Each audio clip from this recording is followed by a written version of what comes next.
রমজান মাসের পরের মাস অর্থাৎ হিজরি সনের ১০ম মাস হলো শাওয়াল মাস। এ মাসের প্রথম দিনে মুসলিম উম্মার সর্ববৃহৎ উৎসব ঈদুল ফিতর উদযাপিত হয়।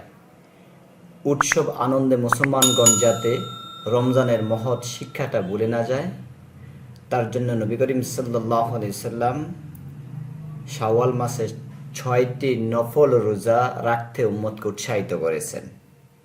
হযরত আবু আইয়ুব আনসারী রাদিয়াল্লাহু তাআলা আনহু বর্ণিত, তিনি বলেন, রাসূল করিম সাল্লাল্লাহু আলাইহি সাল্লাম বলেছেন, যে ব্যক্তি রমজান মাসের ফরজ রোজাগুলো রাখলো অতঃপর শাওয়াল মাসে আরও ৬টি রোজা রাখলো, সে যেন সারা বছর ধরেই রোজা রাখলো। আলোচ্য হাদিসে কয়েকটি বিষয় লক্ষণীয়। তা হলো, শুধু শাওয়াল মাসের ৬টি রোজা রাখলেই ১ বছর নফল রোজার সওয়াব পাওয়া যাবে এমনটি নয়। আবার শুধু মহিমান্বিত রমজান মাসে পুরো ১ মাস রোজা রাখলেই ১ বছরের নফল রোজার সওয়াব দেওয়া হবে, একথাও কোথাও বলা হয়নি। বরং পুরো রমজান মাসে রোজা রাখার পর শাওয়াল মাসে আরও ৬টি রোজা রাখবে, তার জন্যই পূর্ণ ১ বছরের নফল রোজার সওয়াব লেখা হবে। বস্তুত এই হাদিসে আল কোরআনুল কারিমের ওই আয়াতটি সূরা আনআমের ১৬০ নম্বর আয়াতকে ইন্ডিকেট করছে, যেখানে বলা হয়েছে যে কেউ কোনো নেক আমল করবে তার ১০ গুণ সওয়াব প্রদান করা হবে।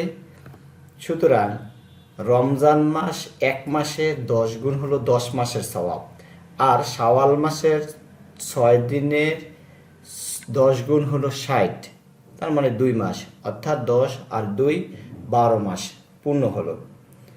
পূর্ণ ১ বছর নফল রোজার সওয়াব পাওয়া যাবে রমজানের রোজা রাখার পর শাওয়ালের ৬ রোজা রাখার শর্তে। যদি কেউ কোনো কারণে রমজানে পূর্ণ মাস রাখতে না পেরে থাকে, তাহলে শাওয়াল মাসে ৬ রোজা রাখা যাবে না এমনটি নয়।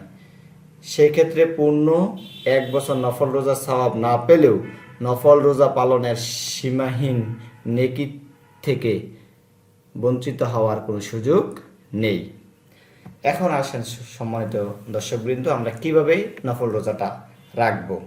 হাদিস শরীফে আছে, রাসূল করিম সাল্লাল্লাহু আলাইহি সাল্লাম শাওয়াল মাসের ভেতরে ৬ রোজা রাখার কথা বলেছেন। মাসের প্রথম দিকে হতে পারে, মধ্য দিকে হতে পারে, শেষ দিকে হতে পারে। আবার ৬টি রোজা একসঙ্গে লাগাতার রাখতে হবে, কোনো বিরতি দেওয়া যাবে না, এমন কোনো কথাও নেই। বিজ্ঞ ফকি ও আলেমগণের অভিমত হলো, যেহেতু শাওয়াল মাসের প্রথম দিন মুসলিম উম্মাহর জাতীয় উৎসব, ওই দিন রোজা রাখা হারাম, সেহেতু ঈদুল ফিতরের দিন বাদ দিয়ে শাওয়াল মাসের যে কোনো দিনে, চাই সেটা ব্যঙ্গে হোক, লাগাতার হোক বা বিরতি দিয়ে হোক, যে কোনো ৬ দিনে রোজা রাখলেই তা আদায় হয়ে যাবে।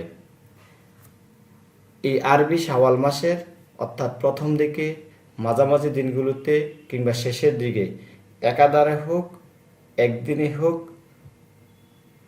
রোজা রেখে আরেকদিন রোজা ভাঙ্গা, বিরতি দিয়ে ২ দিন রাখলেন, ৩ দিন ভাঙলেন, তাও রোজা রাখা যাবে।